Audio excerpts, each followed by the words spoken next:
We have, with this economic increase, we've certainly put more demands on our transportation system. We realize that, and we are constantly looking for ways that we can keep our transportation program up to speed and identifying the areas that are most critical at this point in time. Hillsborough right now is second only to Portland within the region when it comes to an imported workforce. As you heard today, 51,000 people come into our city every day, 29,000 people leave our city, total 80,000 people on our streets and highways. That's a significant demand and difficult to maintain. So what we've been working on, of course, is identifying where those particular critical points are. Highways 26 and 217 are certainly a major part of that, and we're looking forward to how we can identify areas to improve those. And then lastly is, a few years ago, the legislature approved a $1.5 million to do a Washington County transportation study, which I am the co-chair of. We will be bringing that to conclusion later this year or early next year, and we will be happy to identify where we think those priorities are for where we spend our transportation money over the next 10 years. I know one of Betsy's best parts is Cornelius Pass. That is certainly a critical part for us to be focusing our transportation needs on. So in closing, I want to say thank you very much. This has been a huge commitment for you. You've been on the road a lot. We want to say thank you very much for not only your commitment to transportation, but for coming to Hillsborough and being here tonight. Thank you. Thank you, Mayor. Thanks, Joey. Co-chairs Byron McEwen, members of the Joint Committee on Transportation, Preservation, and Modernization. I just wanted to say that out loud one time. For the record, I'm Danny Doyle, Mayor of the City of Beaverton. And first of all, may I add our thanks from our community for all the work you've done in traveling and seeing our glorious state. I look forward to doing the same thing as league president next year. And I'm pleased to welcome you to our area. As Mayor of Beaverton, I urge you to pass a big, robust, let's just say perhaps $1 billion transportation package this coming session. And we'll figure out a way to help you pay for that. I realize that even a package that large won't come close to taking care of the statewide need, but will allow us to make some of the investments that can keep our families safe, our communities livable, and our businesses strong. Let me briefly paint the picture of what a transportation package could help address in Beaverton, a city of nearly 100,000. Number one, safe routes to schools. Each day in the school year, there are kids walking along busy Menlo Street, which currently needs $1.6 million worth of sidewalks put in. Beaverton has earmarked $500,000 from our general fund, but complete funding of sidewalks in the street would mean cutting 9 police officers out of our staff or eliminating 9 librarians, along with a third of the city's annual book budget. So those are the choices we have to make. And help in that regard would be great. A transportation package can help us make statewide investments that keep our community safe and continue to let us provide essential local services. More housing. We know there's a desperate need for a lot of new housing, but we won't get the full 3,500 unit development potential our infrastructure can otherwise support in the new South Cooper Mountain development without transit service. Let me underscore that we have the water and sewer infrastructure as well as the road to support dense family housing, but Childs Ferry Road is at capacity and regional demand for transit service far outstrips the ability to provide it. A transportation package that increases investments in transit capital and operation will help meet Oregon's growing housing needs and connect housing and employment areas. Dependable freight shipping. Access to the Denny Road Industrial Park is limited to a city-owned access road which crosses over Fano Creek. Unfortunately, when Fano Creek overflows its banks approximately a dozen times a year, that road is unusable and cut off. And the access is no longer there. The bridge there is also wearing out, and weight restrictions will likely be enforced within the next 5 to 10 years, further jeopardizing the viability of a 21-acre industrial park. This is a great site with direct access to 217, but the park currently for sale is just 50% leased because of the ongoing difficulties. A transportation package that invests in strong employment serving bridges helps secure goods are moved, helps to ensure that goods are moved efficiently throughout the region, and our critical industrial land is providing maximum employment. Beaverton has put a high priority on road maintenance, and we're working hard to keep up with our existing resources. But there's a significant need from state funding to help us do that. So in closing, I know we have to work together for this transportation package. I know it won't be easy, So here's best of luck as you proceed down that path. Thank you. Thank you, Mayor.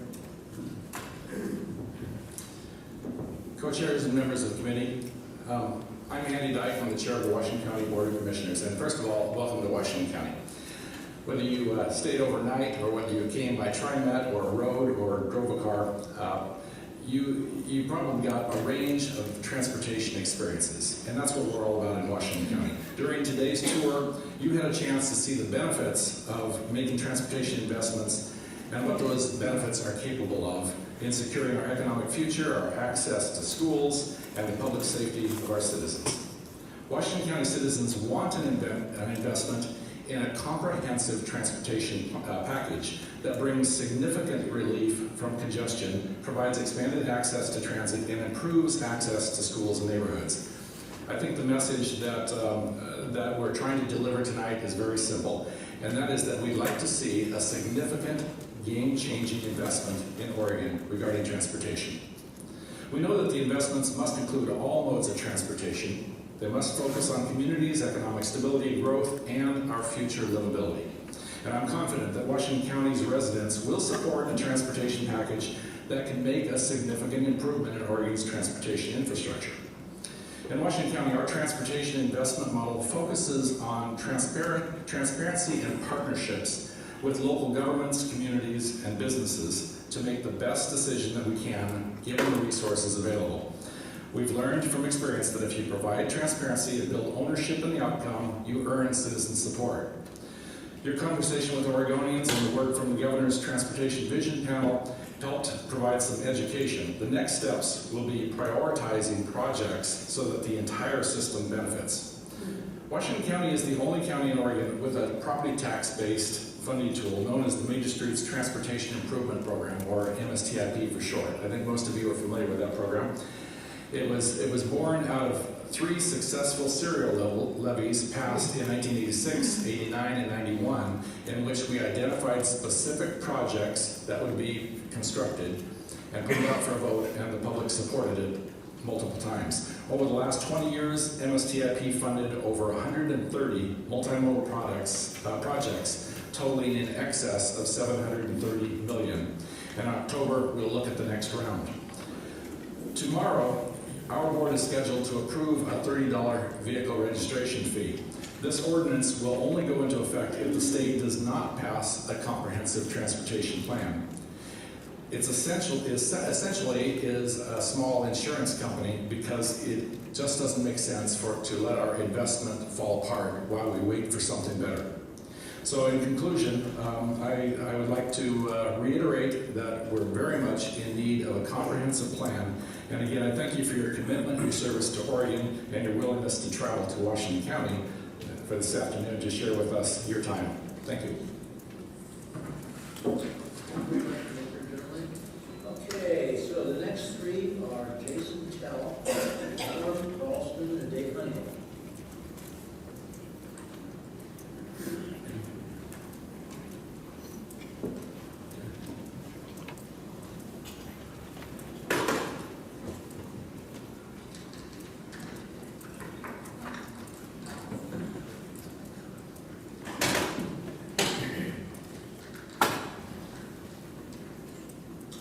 Ready?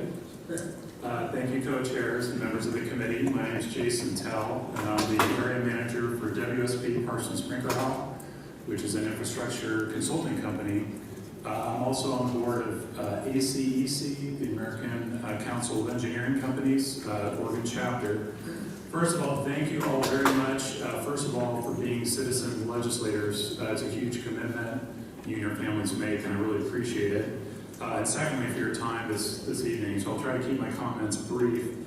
I'm not going to talk about needs because a big part of what you're doing is going around the state and hearing about them, and you know they're large, so no need for me to add to that. I'm going to focus my comments on a couple things.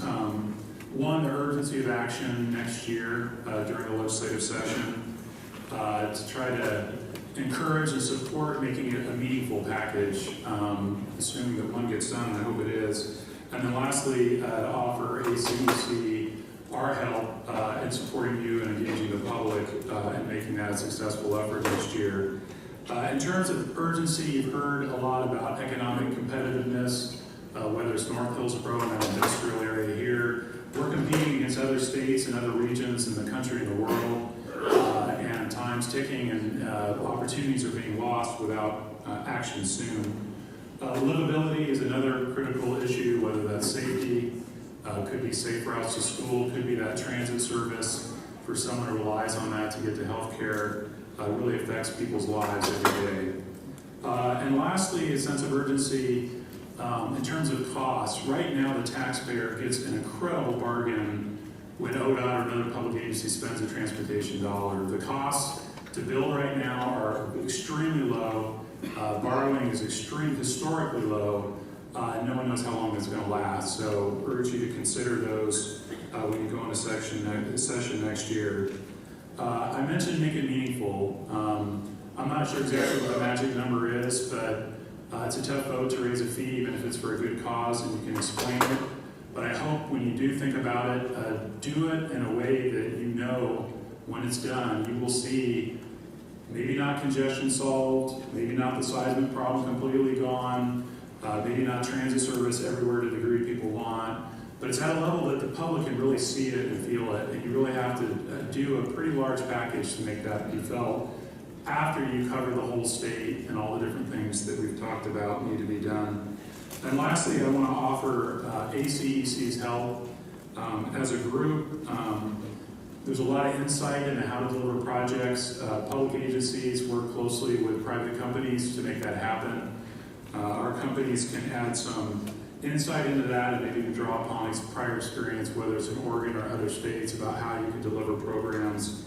And lastly, the group is really taking seriously the need to engage the public. So we're staffing up and gearing up and putting resources in to help engage the public to help them understand the need as well. So once again, thank you very much for your time this evening. I thank you also for your time and your late evening you're going to spend. You do have an advantage. We quit at 7, the traffic will kind of let up then, so it'll be a little bit easier to get home. I am Norman Ralston. I represent Northwest Hillsborough Alliance.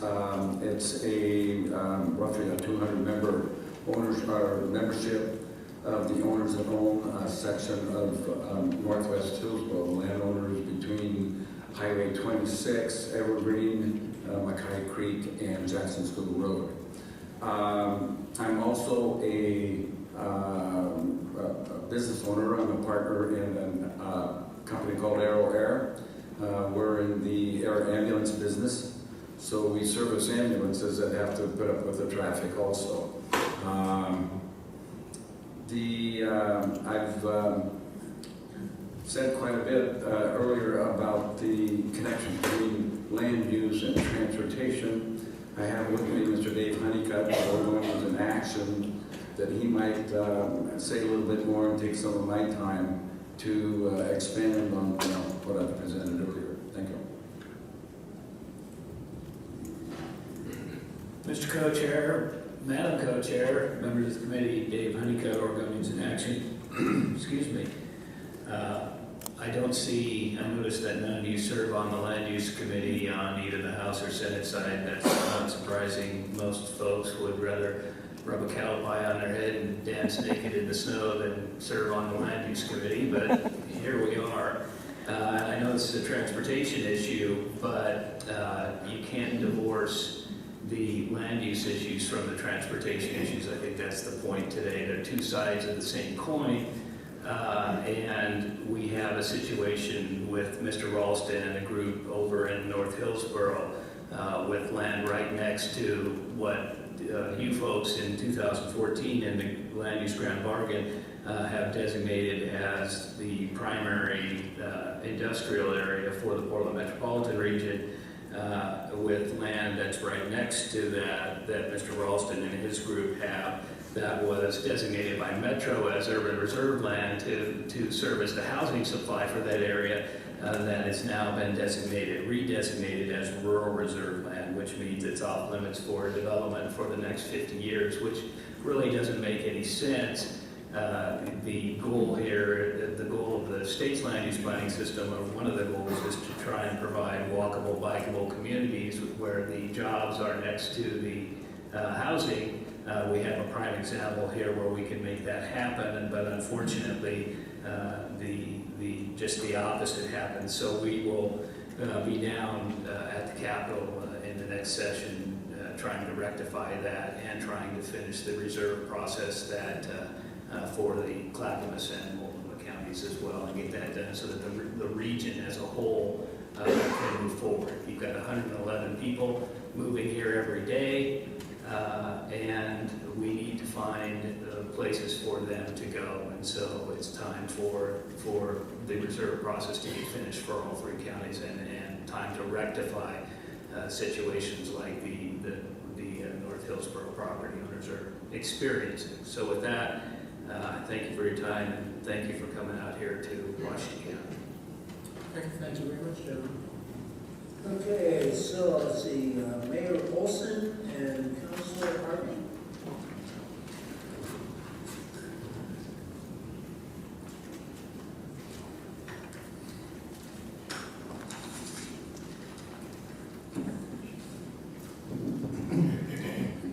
Co-chairs and members of the committee, my name is Dave Hockenberg. I chair the Yamhill County Parkway Committee, and we're involved, obviously, as you know, with the Newburgh-Dundee Transportation Improvement Project. I'll just say a couple of brief introductory remarks before the testimony begins and save my comments to last, with your permission. But I thought it would be helpful if you had a map of the project so that when people testify, it will put it in perspective.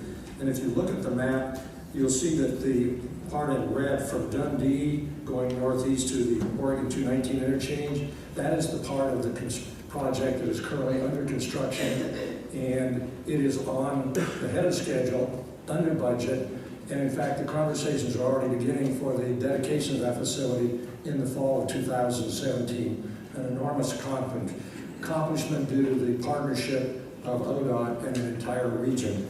So with that, I would like to introduce Mayor Olson, who has now been elected as the Yamhill County Commissioner, who started January, and Commissioner Harvey, and Councilor Harvey, who is a member of the Confederate Tribes of the Granville Island. Thank you, David, and I'd like to thank everybody for coming up to Hillsborough tonight and having a chance to listen to us again. I'm Rick Olson, I'm the mayor of the city of McMinnville, the new Yamhill County elected, the commissioner-elect of Yamhill County, and I also serve on the board of directors of the League of Oregon Cities and the League of Oregon Cities Transportation Policy Committee.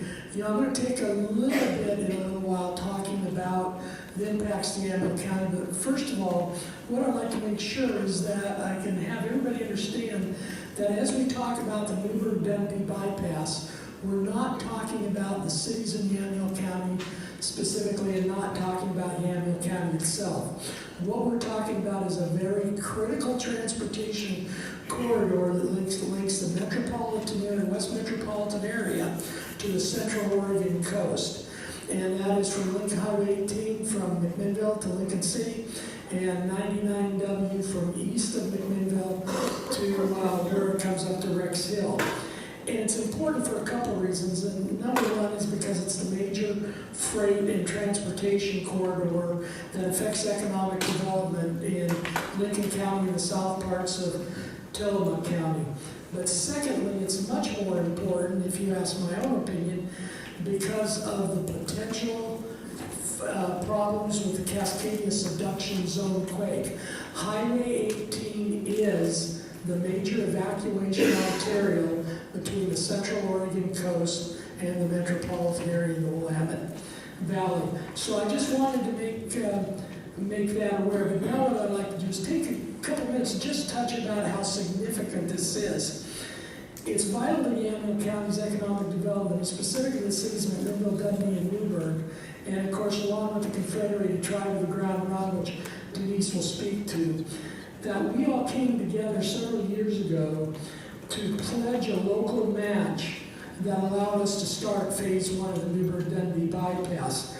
The local governing bodies, along with the Confederated Tribe of the Grand Ronde, raised by unanimous resolutions of the agencies, $20 million local match to actually entice the JTA money to spend $192 million to fund the first project. It's not very often that you see a lot coming together, but that did happen. We've been very fortunate in McMinnville to have a great city, but yet transportation gridlock is starting to impact us. We have a $68,000 new wine processing facility from Jackson Family Wines going on, a new 4-star hotel and resort, but the problem is we cannot get people to the West Valley and to McMinnville. So in summary, what I'd like to do is just really make sure that it can be completed on time and not 20 years from now, that the Newburgh-Dundee bypass and the whole bypass itself, for the total economic vitality of the region and state, that be addressed through additional fundraising and allocation. Thank you. Thank you all for being here, and I'll make up for Rick's time there. I'll make this real quick. My name is Denise Harvey, and I'm an elected official for the Confederated Tribes of Grand Ronde. As a Washington County resident, I've been a commuter for 14 years down that corridor. And for years, that corridor has exceeded the capacity. We stand in solidarity with our partners. Grand Ronde, while not required, also put in its own money into Phase 1, but Phase 1 alone will not meet our transportation needs. Until the project is complete, we will continue to have transportation issues in the corridor. Phase 2 is important, and the tribe will continue to work with our partners. We are the largest employer in Polk County. We are also one of the top tourist destinations in the state of Oregon. This project for the Oregon economy is important for the state, Yamhill County, and Polk County. And I'd just like to say, from somebody who's been commuting that route for 14 years, it would be really nice to have that project completed, and for all of our tourists and residents and other commuters. Thank you. Thank you very much. Okay, the next three then are Brett Baker, Sam Loki, and Chris Binney. I kind of was on the last of the list, I made it. Oh, I'm sorry. I apologize for the confusion. Go ahead. All right, hey, thanks. It's an honor to be here today. Thank you all for your service. My name is Brett Baker. I'm the president of Austin Industries. It's the holding company for the Austin Parish families in Newburgh, Oregon. Related companies the family owns are ADAC, the leading manufacturer of dental equipment in the world. We employ about 1,000 people at that business. They also own the Allison Inn and Spa, where we have about 250 employees. They have some other businesses that they own in the area. And also is the headquarters of the Family Foundation, for which they do all their philanthropy. The families lived in that region for about 7 generations. Ken and the late Joanne Austin, the founders of ADAC, have been staunch proponents of the Newburgh-Dundee bypass for decades now. From the start, Ken and Joanne recognized, as we do now, that this section of Highway 99 is one of the most significant bottlenecks in the state, affecting the safety of Oregonians, not to mention the quality of life of those living, working, and visiting the region. They also recognize the significant negative impact congestion has on commerce, which of course impacts the incomes of families in the area. We want to specifically acknowledge and thank and give thanks for the JTA funds for Phase 1 and the fact that the OTC has recognized how critical it is to move forward on the right-of-way, on the acquisition of right-of-way for the entire corridor. We appreciate the hard work this committee has done and the hard work ahead for the legislature to craft a balanced and economical transportation package for the state. This project has already been prioritized with the construction of Phase 1. The hundreds of millions of dollars spent on Phase 1 will not yield their full value without the construction of Phase 2. We urge the legislature to take that into account when prioritizing projects. As Ken and Joanne have done for decades, we stand ready to help in any way we can. Thank you. Now I'll get back on schedule, co-chairs and the committee. I wanted to point out a couple of things with respect to this project and the map. And as you see that part that goes from the the Oregon 219 interchange to the East Newburgh interchange. That's what's talked about as phase 2. If you don't build that, the project ends at 219. You have a city street to get to 99W, and even ODOT will tell you that in a very short time, that becomes total gridlock, and you have a transportation disaster. What I would like to point out is in the support. Marion County Commissioners are in favor of this. MWAC is in favor of this. You have a whole region that's in favor of this. Congress has put us in the FAST Act as a high priority corridor for this particular phase, and it is critical for this transportation project that it move forward. And I would tell you, I was in representing Ben's district yesterday morning in the southeast corner of Oregon, and so you have a huge state. We understand the importance of a broad-based transportation package for all of Oregon. In fact, when we came back, my wife would have been faster than 10 hours, but she wouldn't drive all the way. But it's a big state, and we understand that, and we will commit to support a big, robust transportation package for all of Oregon, not just the Newburgh-Dundee bypass. Thank you for your incredible donation, time, and commitment. Thank you. Okay, now we go to Sam, Loki, Chris, Amy, and David Sale.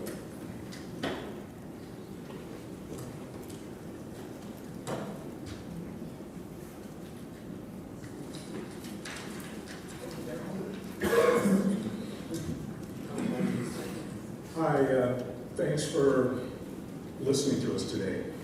My name is Sam Laut. I'm a retired engineer, and I live in Washington County, just outside of Beaverton, on Cooper Mountain. And if you look at the map that's on the screen, you'll see River Terrace, South Cooper Mountain, and South Hillsborough all delineated there. Those are a couple of large developments that are just kicking off right now. Myself and Fran Warren are on the board of the Cooper Mountain Southwest 175th Avenue Neighborhood Association. We formed 2 years ago when we saw this transportation issue starting to rise in our little neck of the woods. We represent 400 homes with residents who live along that boulevard or that street, and it's a rural road basically, and it's the only path that we have to get to the outside world. There's no back streets, there's no other way to get out of there except along 175th. We've been communicating with members of this committee over the past several months via emails. We've sent, I think, 5 emails with our message in it. We've been talking to the Washington County Board of Commissioners and the County Land Use and Transportation Department. We've presented our issue to a Washington County Transportation Futures Study Advisory Committee. We've discussed our issues with our 2 Metro councilors that represent us.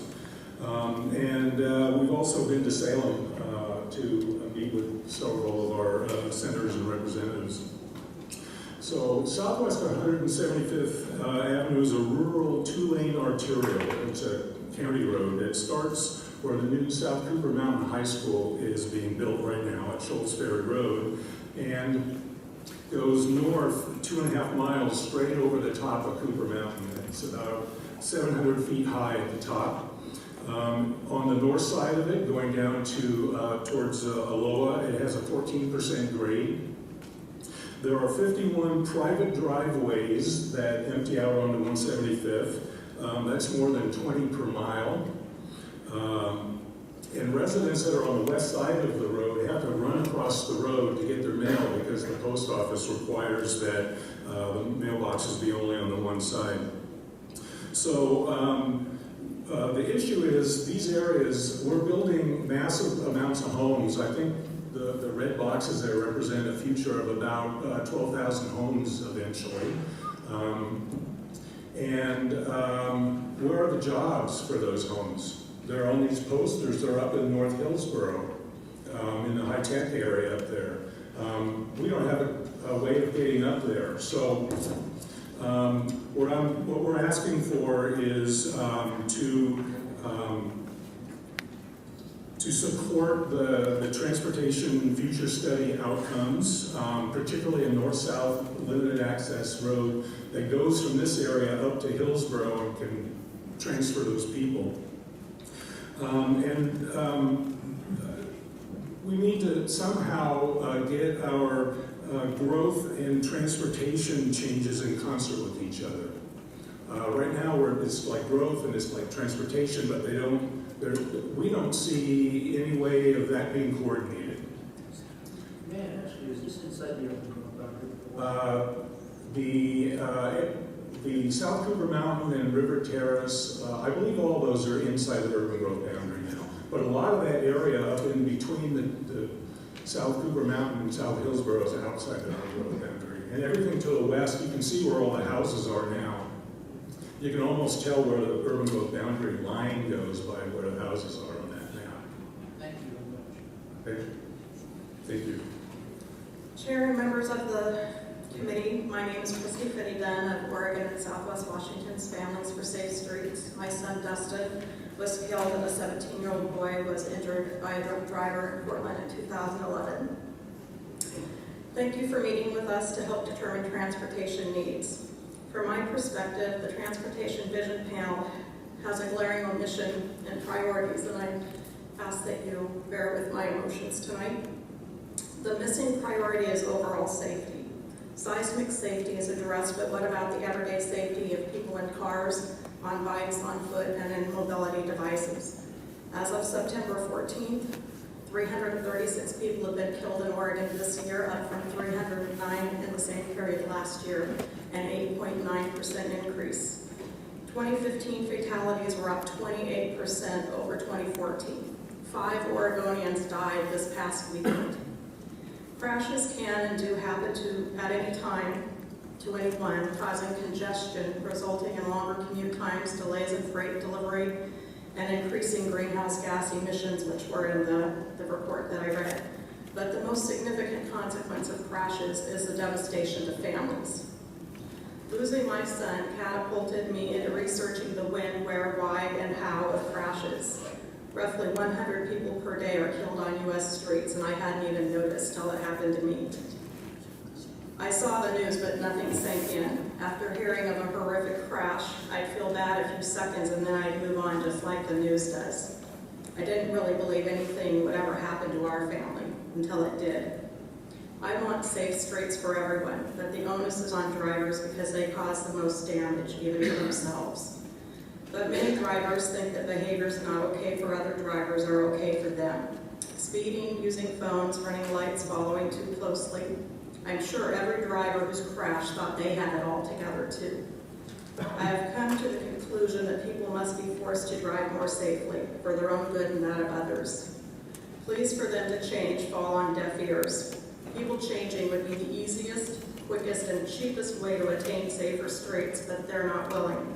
So we must insist that our government make the changes necessary. More enforcement, safer infrastructure, and education. We must insist that our government acknowledge that our sons and daughters, parents, siblings, neighbors, co-workers matter most on our roads. Real people matter more than the movement of freight and commuters in the speediest way possible. But if we make our roads safer, those will improve too. It's been 5 long years since my son was killed by an unsafe driver. The many years I have ahead of me without him is an excruciating thought. But it's what keeps me motivated to hang on and continue speaking up because it doesn't have to be this way. We don't want any more people qualifying for our Families for Safe Streets group. The safety of people must be a priority for any transportation package. Thank you so much. Thank you. Members of the committee, thanks for your time this evening. Sir, if I could Again, thank you for all your time this evening, and I'm here to just reiterate a lot of what Christy said. My name is David Sale, and my daughter was killed by a TriMet bus driver in Portland on April 24, 2010. She and 4 of her friends were crossing the street in downtown Portland, and a TriMet bus made an illegal left-hand turn and ran them over in a crosswalk on a green light where they were meant to be seen. The driver then drove over them, backed over them, and ran them over again. The behaviors of that driver killed my daughter and another girl named Janae Hamill. Danielle Sale passed away on the 25th, about 20 minutes after midnight. Since that time, I've advocated for better driver behavior, better driver training, and many other distracted visual barriers, all kinds of different causes for bus driver training throughout the United States since that time. There's over 1,500 companies that use our driver training program now, and thank you to Lane County, they use it. And there's Salem now uses our program as well. But we're here to make sure that you continue to keep safety as a priority in all your thinking when you're making all these rules, laws, and budgetary assignments. We ask that you also be transparent and letting us know where those dollars are being spent. And instead of just using safety as priority one in your wording as TriMet does, we encourage you to actually make that true. Because I don't see a whole lot of verbiage in here about how much dollars are being spent towards safety, and I sure don't see a lot of verbiage in a lot of advocacy programs around speaking of where these dollars and budget items are going. So we need to be more specific on where those dollars are being spent, and we need to be more specific on how they're being spent. And I really appreciate the cities that are advocating for more of their transportation dollars as well. They're the ones that have to live in the nightmares that they live in their own little cities of transportation problems and gridlock and all that. So why don't we relinquish those dollars to those people that know more about their communities and problems than state legislators? So I ask that you consider everything that they've talked to you about, everything that Christie's talked to you about when you're making these important decisions for the growth of these communities and the metropolitan area. Thank you. Thank you very much. Okay, let's see here. Next up is Tom Messenger. Is that City? And then, let's see, John O'Keefe and Bob Grover. Go ahead. I'm a bigot. I'm a positive bigot. I'm in favor of Highway 6 between Banks and Tillamook. I'm sorry, this is Tom Messenger. I'm from Pacific City. Highway 6 is kind of the stepchild of the 4 routes to the coast. It actually does get the least amount of traffic, but traffic continues to rise. But we have a 32-mile contiguous stretch of Highway 6 that has no cell service.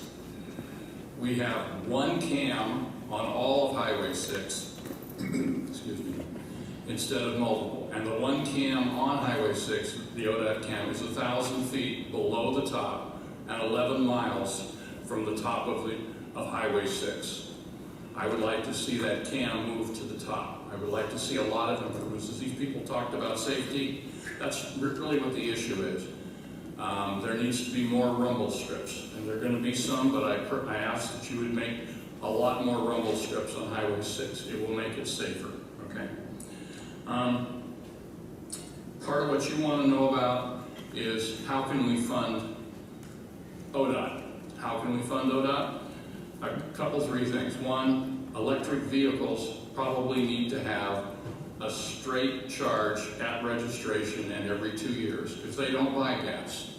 And that will be true of any other kind of non-gasoline vehicle. They should have a charge, $50 every 2 years, whatever that right number is, they should have that charge. There should also be a charge for using a charging system like it is at Fred Meyer and lots of other places where you can go in and charge your car. There should be a charge for that. Trailers, the small trailers that people tow around behind their cars and their pickups, those are not licensed in Oregon, I believe, and I believe they should be, and have a charge for that. The state of Washington does that. I think another thing that should be supported and encouraged to help with the transportation issues is strong encouragement of telecommuting and having people work different sets of hours. That will take cars off the road during the rush hours. Okay. And understand there's going to be a review of ODOT's practices and policies and procedures. I think that's a great idea. I'd like to see what comes out of that in the sense of a public announcement, and I'd like to see where ODOT ranks compared to the other state transportation organizations across the country. Thank you very much. Thank you. Thank you, Vice Co-Chairs and members of the committee. I'm John O'Keefe. I'm president of the Oregon Cattlemen's Association. I came here today from Adel, Oregon, 9 miles from the Nevada line. There were closer hearings to me, but my schedule didn't allow me to get to them. But I do put a lot of time in on your highways, doing my duties as president of the Oregon Cattlemen. And I would, on behalf of the Oregon Cattlemen, like to make a few remarks. We certainly support good roads. We need to get our products to market, and we need to get to our schools and hospitals and things. We do live, many of us, I represent the whole state, but a lot of our members are in the less populated areas of the state, and we still need these roads. We spend a lot of time on them. Our members understand the value of good road maintenance, and I'm sure we'll be there to support a well-funded package. We do have a lot of concerns.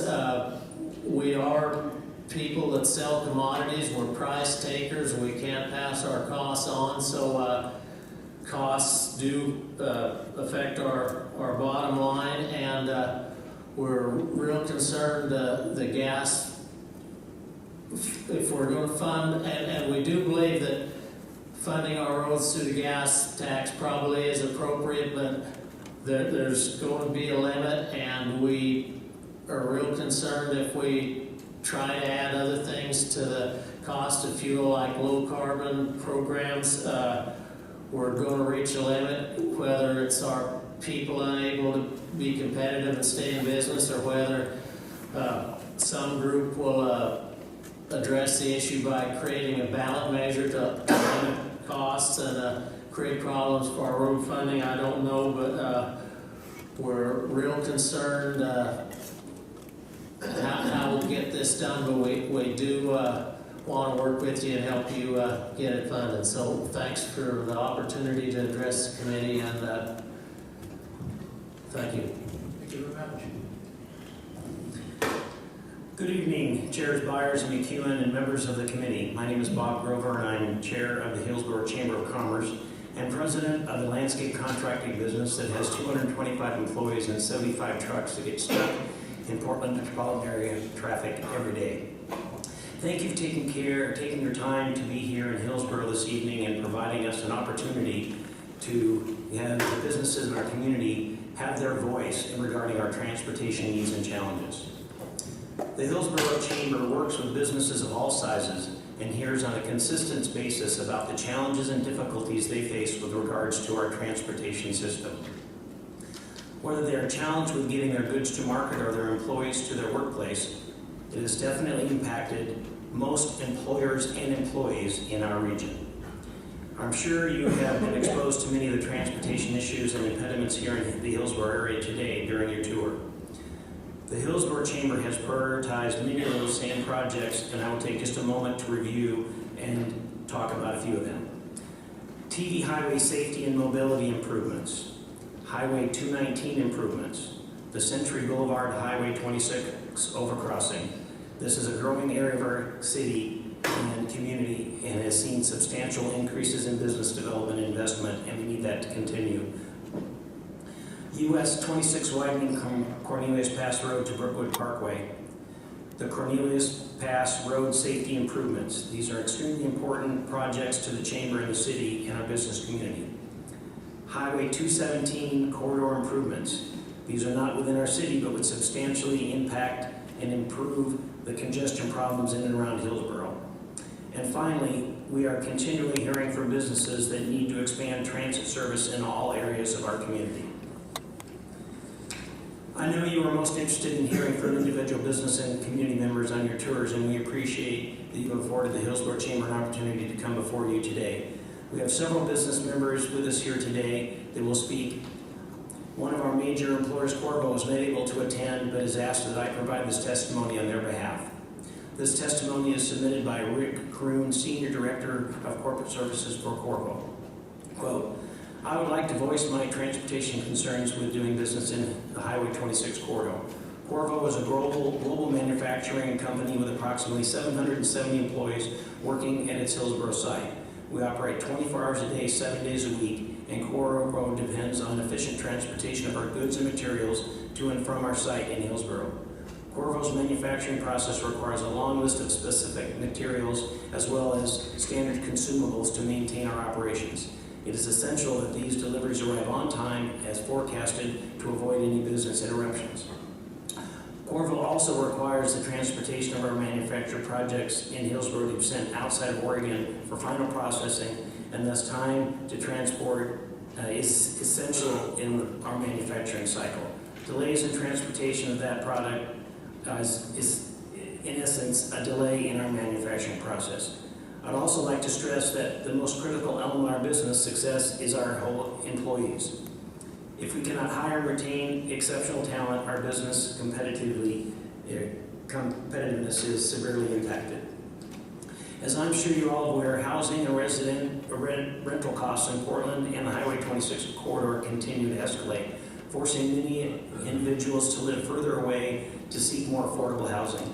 As this occurs, transportation to and from Hillsborough facility becomes more and more important to our employees. A route of growing importance is the Cornelius Pass route to Highway 30 to reach more affordable housing on the west side.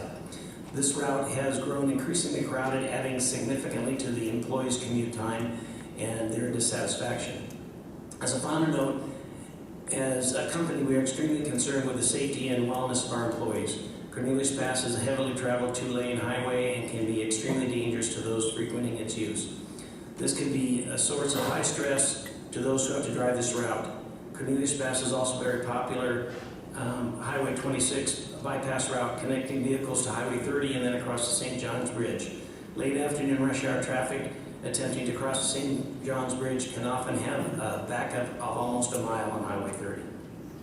As a global employer, Corvo and its employees depend on safe and efficient transportation routes in the area where we do business. I encourage you to seriously look at transportation issues confronting all of us working and living in the Highway 26 corridor.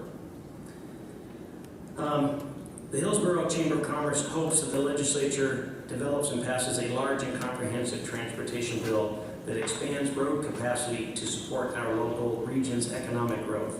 Thank you for this opportunity to participate in the conversation with you today. Thank you very much, gentlemen. Next up is Keith Peel, Brian Bedell, and let's see, Craig Brooks.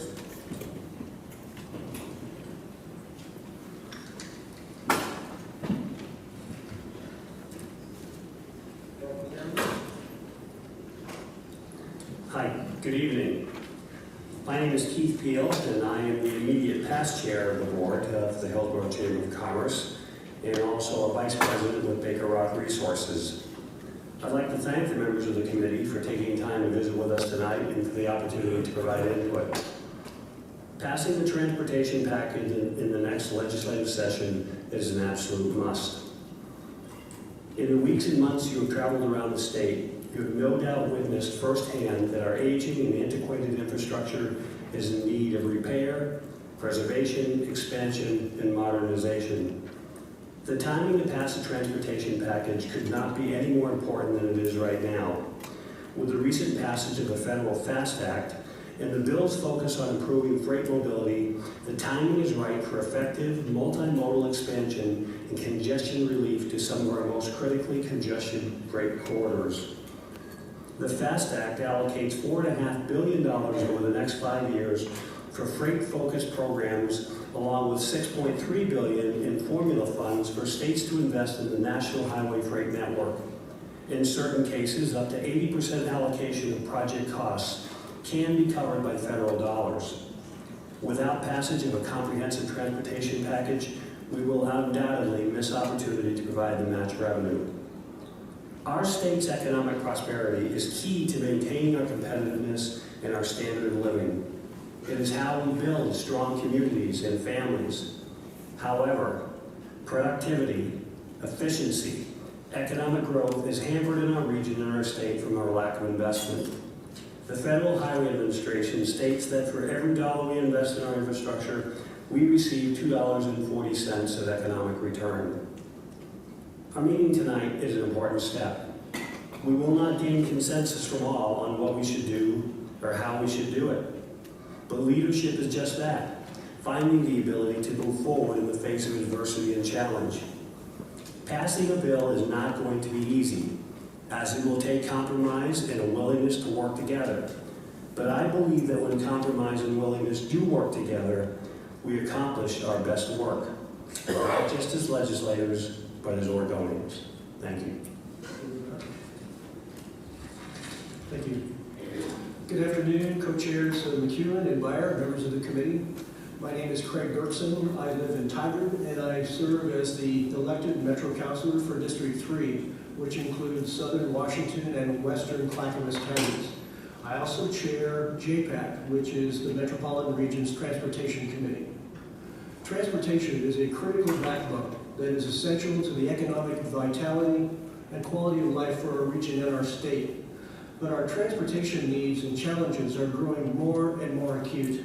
Our metropolitan region is growing currently at a rate of more than 110 people, or about 34 new households every day.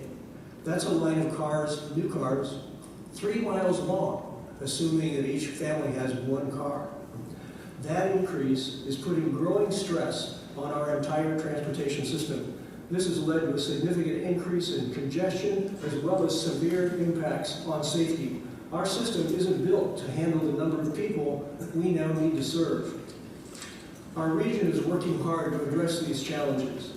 JPAC recently approved a 3-year investment program of $130 million in flexible federal funds to support development of an interconnected set of 5 transportation projects that include the region's next 2 high-capacity transit projects, Southwest Corridor Light Rail and Division Street Bus Rapid Transit, as well as early investment in projects to address 3 major highway bottlenecks on state facilities, I-205, Highway 217, and Interstate 5 at the Rose Corridor.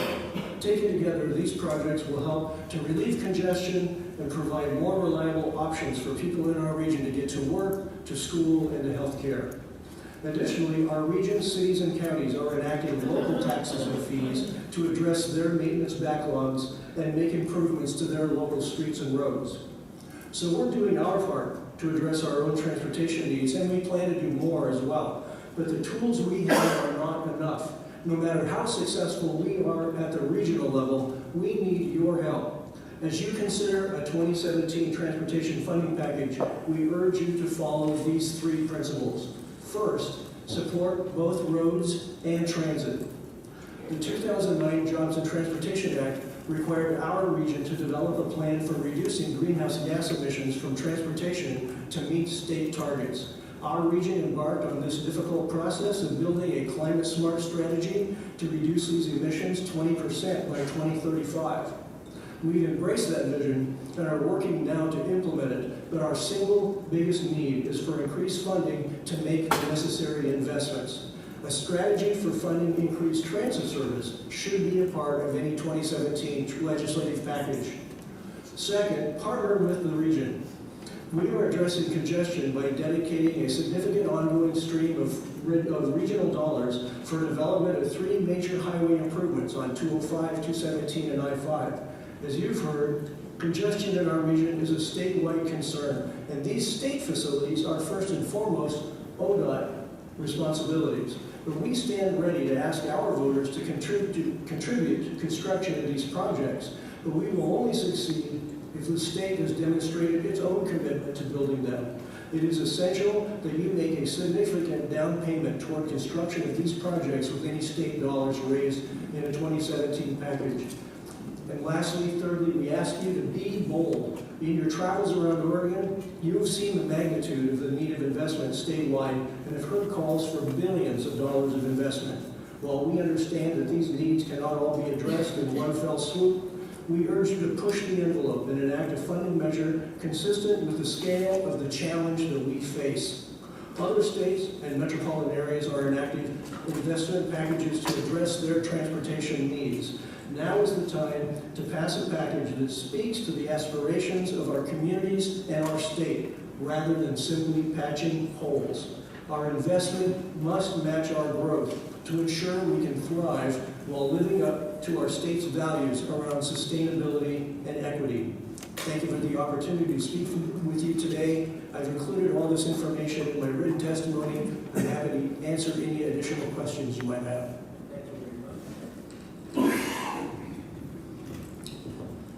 Hello, everyone. My name is Brian Meeder. I'm a Senior Materials Manager at Genentech in Hillsboro. I'm responsible for our distribution center operations there. Thank you for this opportunity to share Genentech's transportation challenges relative to our local infrastructure. Genentech, Hillsboro Technical Operations, produces medicines in the biotechnology pharmaceutical space and operates what we refer to as a fill and finish facility. Essentially, this means that we produce medicine in a final dosage form that you would see in a doctor's office, a clinic, or a hospital. We produce medicines for various forms of cancer, macular degeneration, rheumatoid arthritis, cystic fibrosis, various forms of pulmonary embolism. We distribute or produce 23 different product families out of the Hillsboro facility. 10 of those are manufactured at the facility itself. We ship product to most of the United States, and we share this distribution responsibility with the Genentech Distribution Center in Louisville, Kentucky. Roche has made a commitment. I didn't mention Roche is Genentech is a wholly owned subsidiary of Roche. And Roche has made a commitment to the Hillsboro site in the form of capital investment of over $500 million. We currently employ about 450 people in a wide range of positions, ranging from entry-level to senior professional and technical level employees. In addition to the 450 full-time regular and contract employees, the site also impacts the local economy through goods and services provided by other local businesses. So as others have mentioned, of increasing concern to Genentech is the Highway 26 corridor. We utilize FedEx and UPS to deliver product Monday through Friday to PDX, and we average about 4,000 to 6,000 parcels a month via this particular channel. Now, by most standards, that's not high volume, but by the nature of our product, the potential significant impact to patients when product does not arrive on time can be very significant. In the case of elderly patients who are likely dependent on securing transportation to a doctor's office for eye treatment, or in the case of very sick patients who may be in stage 4 cancer treatment, doing the same thing to come to a clinic for infusion of potentially life-saving cancer medication. Not having the product there is not an acceptable result for us. Since the distribution center began operations in July of 2008, we've seen a slow erosion of our allowable processing time to take orders and make next-day shipments. Shortening our acceptance of orders to allow for UPS and FedEx to handle the 26 corridor traffic and make it to PDX in time to make their flights is the primary reason for that. And we associate that really with the increased growth and business climate improvement in the area, not matched by the investment in the corridor, Highway 26 corridor. So when product does not make it out in time, the time may not be significant in terms of processing, but it can in fact have a very real impact on how we service the medical community. And in addition to that, it does not meet the service level that's provided out of our Kentucky facility. This has in fact been a part of Genentech's recent conversations. We've been discussing our North America strategy and whether or not we should direct more business, particularly East Coast business, to the Hillsboro operation.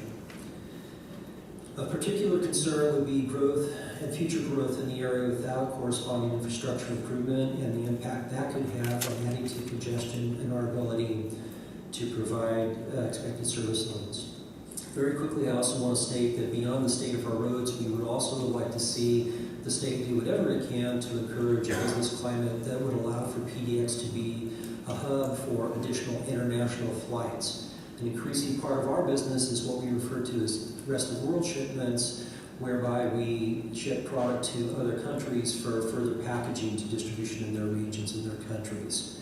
Currently, we have to ship to SeaTac or SFO for these shipments, and that represents additional risk over the road as well as additional transit time. And I should add that that same impact is felt for inbound materials to us as well. Thank you. Thank you very much, Evan. The next two from PCC are Sandra Powell and Kathleen McMullen.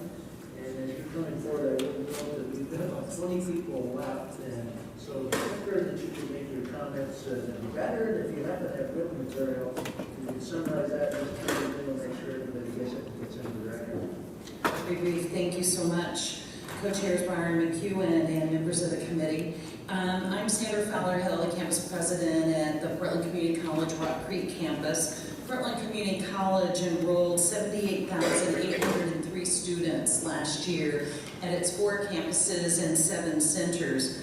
Those represented 740 different zip codes of students commuting to one of those campuses in the metro area, and 3,000 employees that live throughout the area. Here at Rock Creek, there's over 22,000 students attended this last year at our 185th and Springville Road campus, representing 372 different zip codes traveling from all over the region to attend classes. 30% of these students also attend classes at one of the other campuses throughout the district. So traveling across the metro area is a great challenge to get to the campus using public transportation, their own internal transportation, or their own car.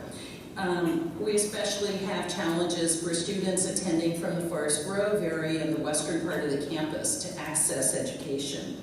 We're building a new training center as part of the Oregon Manufacturing Innovation Center to be located in Scappoose. I'm very concerned about access when that campus opens in fall of 18 to be able to have students access this state-of-the-art training center throughout the region using Cornelius Pass, Highway 30, because those are pretty much the options available.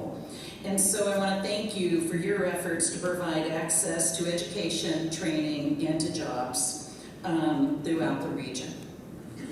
Thank you. Thank you. I appreciate the opportunity to speak with you today. I'm the district manager of transportation and parking for the entire district for Portland Community College. My name is Kathleen McMullen. And I would just really like to thank ODOT and much of the transportation industry here in the region, because one of the things that PCC is very committed to is sustainability and reducing single occupant vehicles. And at several of our campuses, we have very complete and high quality bicycle facilities.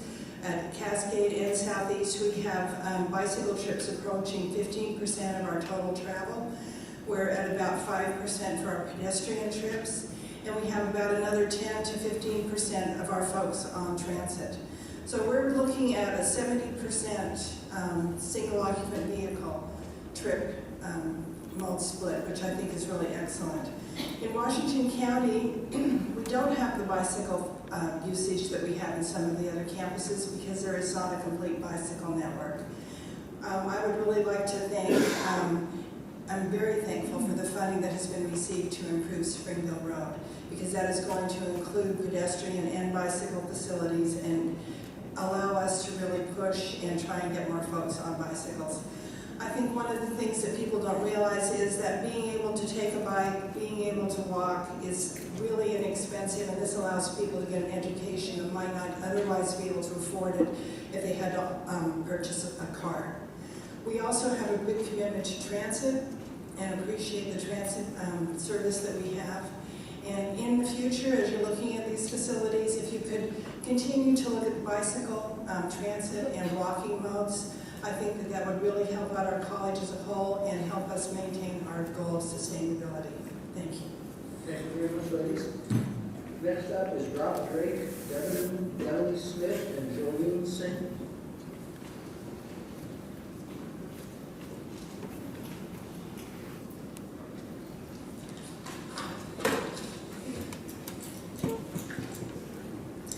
Hi, my name is Devin Downey Smith.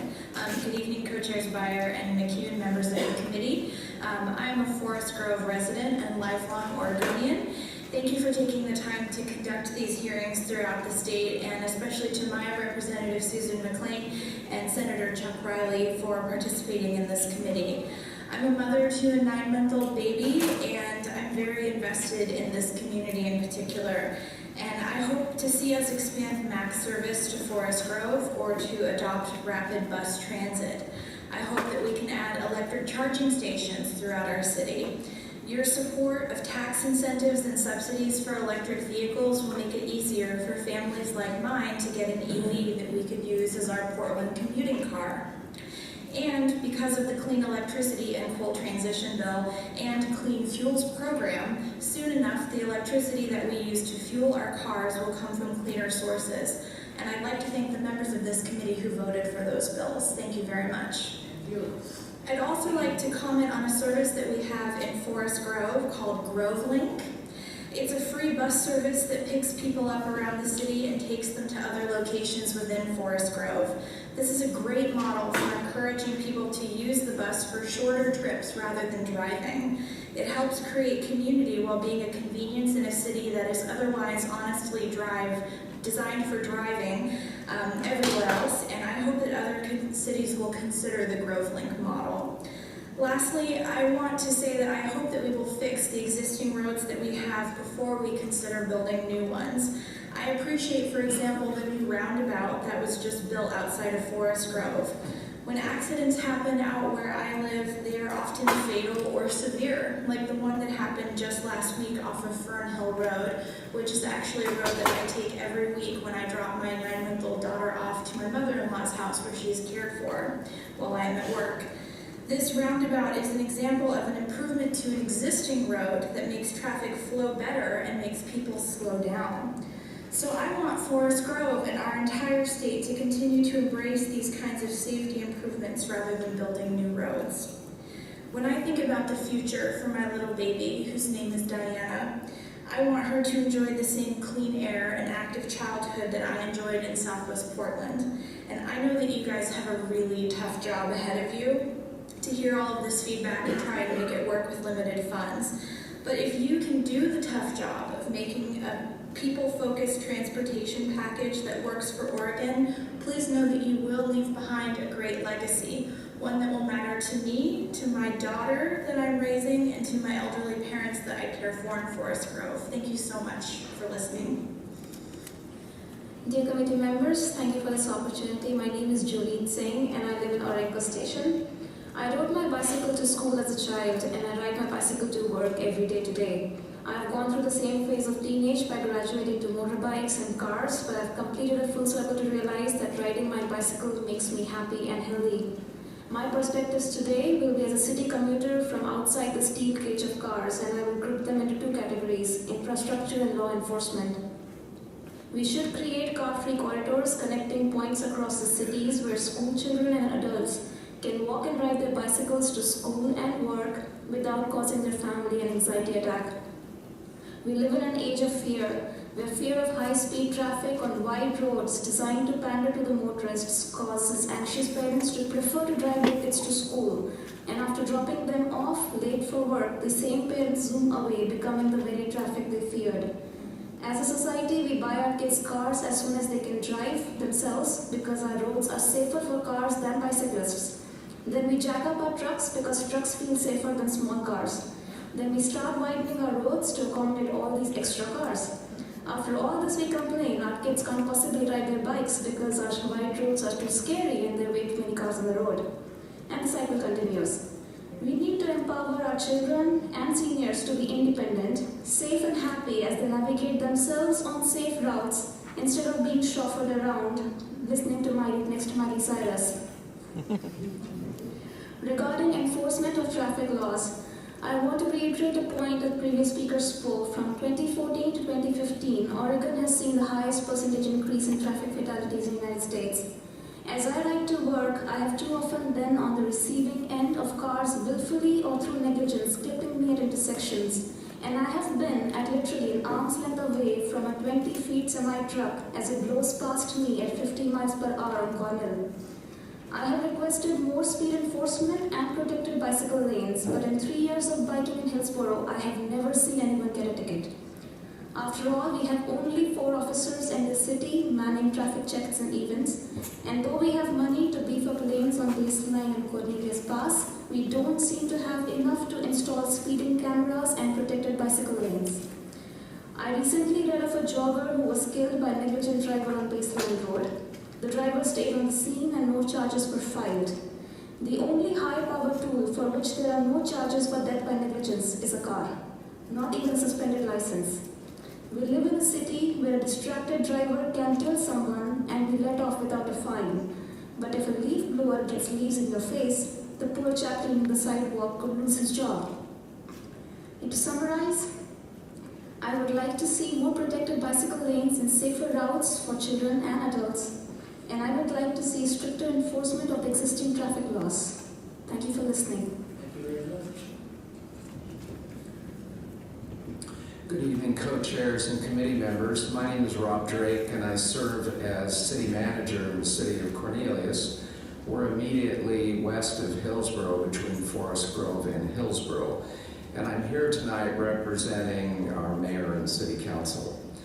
The city of Cornelius supports the League of Oregon Cities 2017 Transportation Legislative Priorities Package and encourages the Oregon Legislature to pass a meaningful transportation package during the 2017 regular session. We encourage substantially increasing the state gas tax and licensing and registration fees. In addition, we support indexing the state gas tax. Construction costs continue to increase significantly, yet there is no funding mechanism to keep up with increasing construction costs. Lastly, the city of Cornelius also supports allowing for continued home rule authority for cities and counties by leaving open all funding options for local voters to choose how they will fund additional road and highway construction improvements and maintenance on a local basis.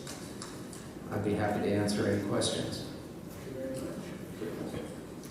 Thank you. The next 3 are Kat Iverson, John Coulter, and I believe David McCall.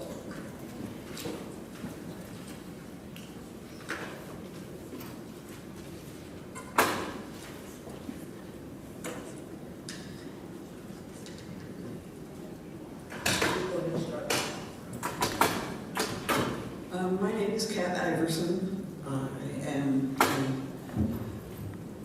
a resident of Hillsborough. I'm a cyclist, but I am not here to advocate for more bicycling facilities. I actually dislike most of them. I'm here with a completely different suggestion, and one with a price you will like. It is completely free. I would like to see you repeal 3 discriminatory bicycling laws. The mandatory bike lane, mandatory side path, and far to right laws. That's how they're typically known across the country among bicyclists. Although in Oregon they are actually in only 2 sections. The far to right law is on its own, and the mandatory bike lane and mandatory side path laws are combined in one. 2 main reasons to repeal them are that, 1, they encourage, if not actually require, hazardous riding, and 2, they are mostly unenforceable. Edge hugging, required by the far to right law, and the position of most bike lanes, is a fairly dangerous way to ride. It leaves a cyclist in where the debris accumulates. He's less visible to other drivers, and he's less able to see other drivers, especially on side streets. puts them close to parked cars where you can be doored.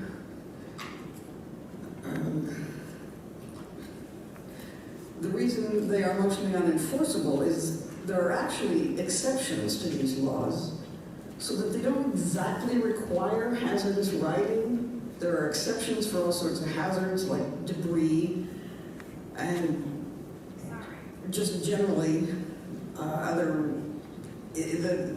debris pretty much covers it all, and any hazards, but it's subjective. The question is if the bicyclist considers it hazardous and doesn't ride in the bike lane or close to the edge, what about the cop who stops him or the judge who fines him? These things have happened. So I would like to see them repealed because I think that cyclists need a legal way to ride in the manner they consider to be the safest. Having these unenforceable laws would be a lot like if Colorado passed a law concerning oceanfront property. Thank you for your having these traveling hearings. Thank you very much. You've got your testimony. My name is Dana McCullough. I was born in Hillsborough, as was my great-grandfather.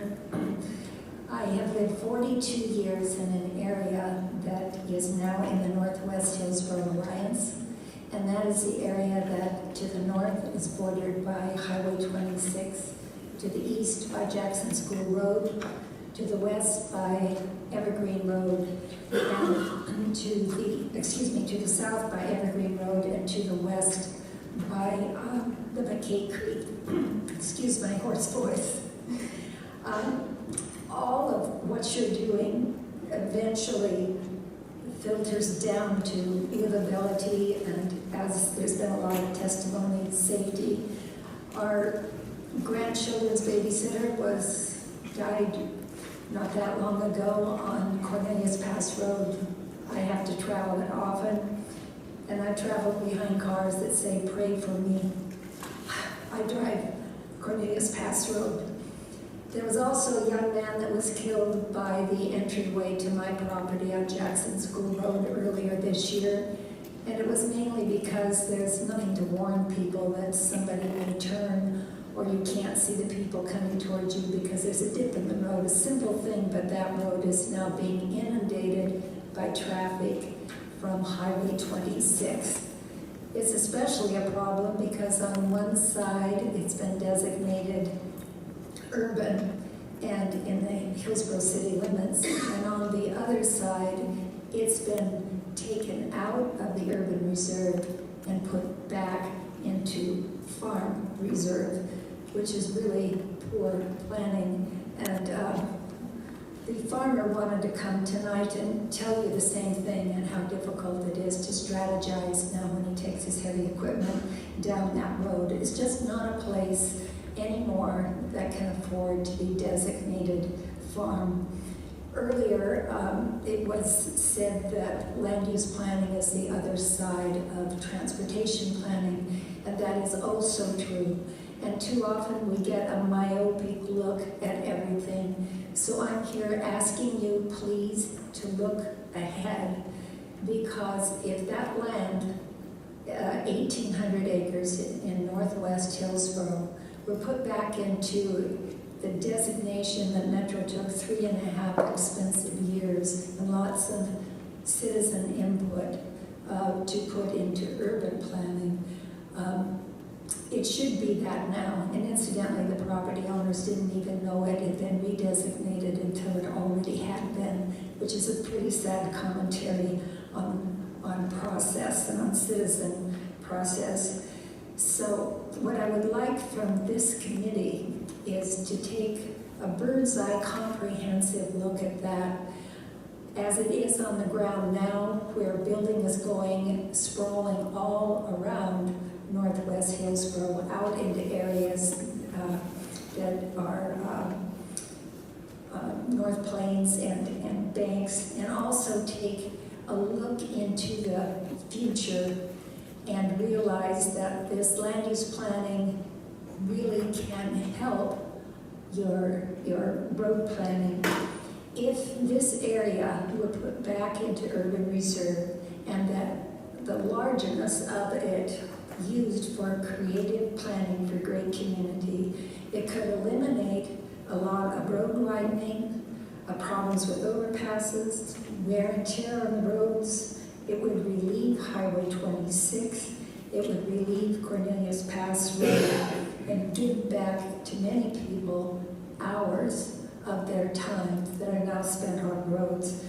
And so I would like to ask of the committee that in the 2017 legislature, they would be supportive and recommend that that land be returned to urban reserve. Thank you. Yeah, I'm not sure if you called my name, but I think maybe you did. My name is Dan McFarland. Co-chairs, members of the committee, thank you for your public service. I am a fifth-generation Oregonian and a resident of and volunteer in Washington County. We frequently hear government officials acknowledge that we cannot build our way out of congestion.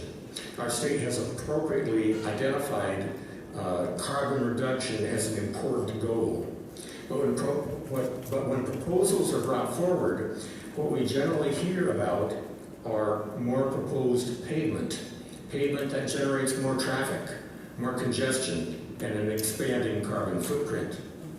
In order to address congestion in areas like Rose Quarter and Washington County, government officials have primarily proposed more pavement.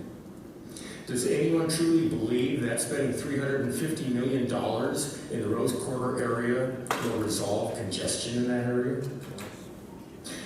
The Oregon Department of Energy concluded over 2 decades ago that there is no way our state can achieve an effective transportation system as long as our only source of dedicated transportation funds is dedicated to more pavement. Oregon needs a carbon tax, similar to what is working in British Columbia and similar to what has been proposed up in the state of Washington. We need an adequate and reliable source of revenue that allows elected officials to address transportation needs with the best alternative solutions. In some areas that may be roads. Oregon needs to catch up with both California and Washington. States that are investing in effective transportation solutions, including improved intercity rail, both passenger and freight, and public transportation. Thank you very much. Thank you very much. Okay, let's see. Next up is John Coulter. I've called his name before. Is over here? I see him, so I'll move on. Blaine Ackley, Peter Tretz, and Linda Heights. Apologize if I mispronounced your name.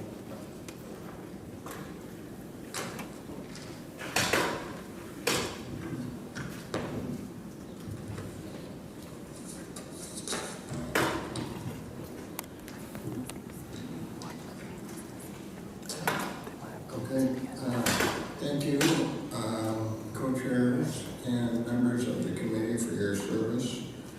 And I'd like to start out by saying also thank you for the improvements that you have made, that legislature has made. There are some tremendous improvements that I've just experienced recently. For example, Senator Johnson would agree with me. I think the improvements on Highway 30 have been tremendous, and the work that's being done, I think Senator Riley and Representative McLean would agree with me. The work that's being done on Cornelius Pass Road is excellent. And excuse me, sir. Can I get you to put your name on record, please? oh yes, my name is Blaine Ackley, and I'm a 25-year resident here in Hillsborough, and primarily I want to speak to you today not from a corporate perspective, but from my own personal perspective of 2 incidents that happened this past week which spurred me to come to the meeting tonight.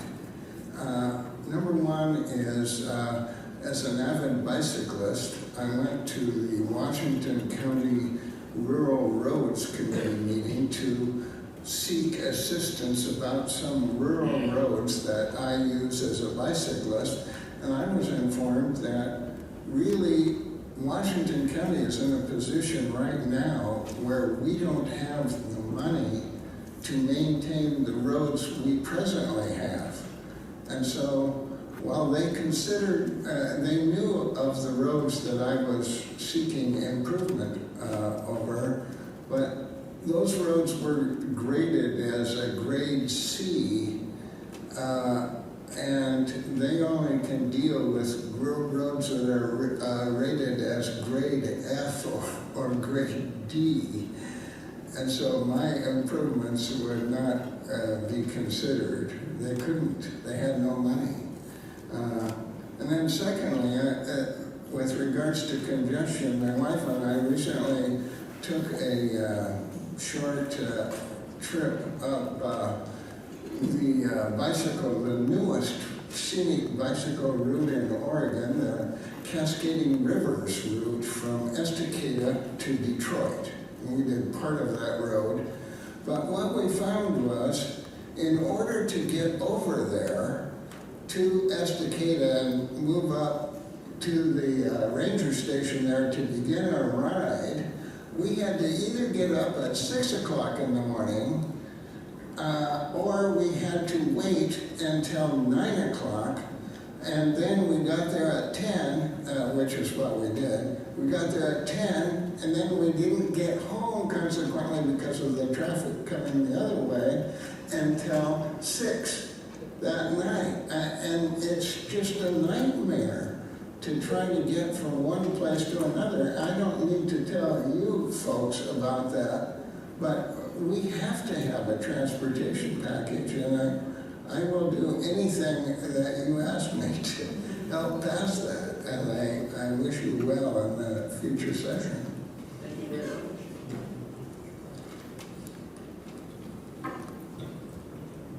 Okay, thank you. I'm Lucinda Heights Claybaugh, and I'm from Forest Grove. I work for Hillsborough Air and Water, and I also have been a member of the Union of Concerned Scientists, and they asked me to speak. I do own an electric car, by the way. It's an all-electric vehicle. It looks like a Ford Escort body on the outside, but the license says no gas. And I pay more than double what everybody else gets to pay for that customized license plate that says no gas, which I've had since 1989. But I also pay double and more in my registration and renewal fees. You know, we do pay already, so the gentleman who suggested that we aren't paying is not informed. I'm wanting us to look at convenient public transportation in a modern transportation plan for Oregon, one that offers us safe places to work and walk and bike. A modern transportation system would provide clean air, a safer climate, improved health for all Oregonian communities, and the legislature would spend those public tax dollars investing in advanced transportation technologies that can address climate change and adequately protect public health. The following technologies will help cut emissions from the transportation sector by about 1/3 of Oregon's total global warming emissions. 1, use of electrified passenger cars. Electric vehicles in Oregon produce far fewer global warming emissions than any gas-powered vehicle on the road, of course. And we are continuing to transition to cleaner sources of electricity. As we do more and more, climate advantages of EVs will also increase. Charging an electric vehicle is cheaper than gasoline. I paid $70 for an entire year's transportation with my electric car, for an example. Of course, I have wonderful Forest Grove PUD power to very low cost electricity. Drivers can save money though, and that will then create more local jobs and more thriving economy. Electricity prices also are remarkably stable compared with gasoline. Even with higher sticker prices, the total cost of owning an electric vehicle can be much lower than owning a conventional gasoline vehicle. To convert any vehicle to an electric vehicle, you can buy a $25 manual, and for about $5,300, you can convert it yourself. You don't have to be an engineer or a scientist. Policies are needed that will make EVs more available and affordable for all Oregonians.